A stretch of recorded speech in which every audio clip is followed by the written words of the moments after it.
In today's video, I am going to teach you how to change font in Notion. We'll walk through the built-in options you can switch to on any page. And I'll share when each one works best, so your workspace looks and reads the way you want.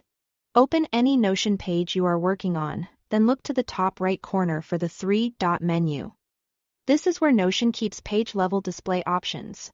Inside, you'll find the font choices. You might also see the default style.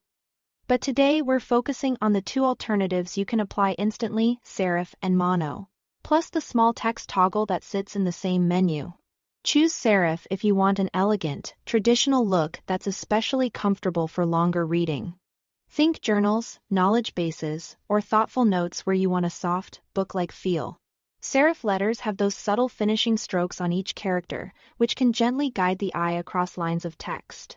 If your page includes headings and subheadings, you'll likely notice they feel more polished in this style. Serif can also make paragraph-heavy pages feel calmer and more cohesive, which is great for writing or studying. Switch to mono when you need a monospace font that keeps every character the same width. This is ideal for technical content, code snippets, or layouts where precise alignment matters. If you are documenting APIs, writing pseudo code, or building a clean, grid-like aesthetic, mono maintains structure and clarity.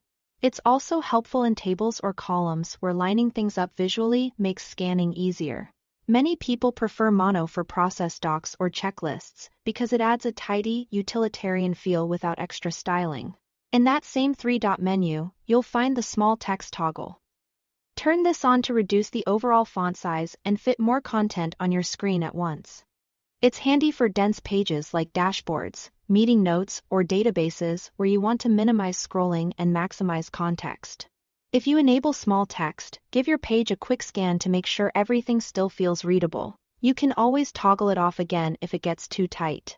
A quick tip as you test: switch between serif and mono while looking at the kind of content you actually keep on that page. Let the purpose guide the style. And remember, you can change these settings anytime. So don't be afraid to experiment until the page feels right. That's it, simple, flexible, and built right into Notion's page menu. Thanks for watching.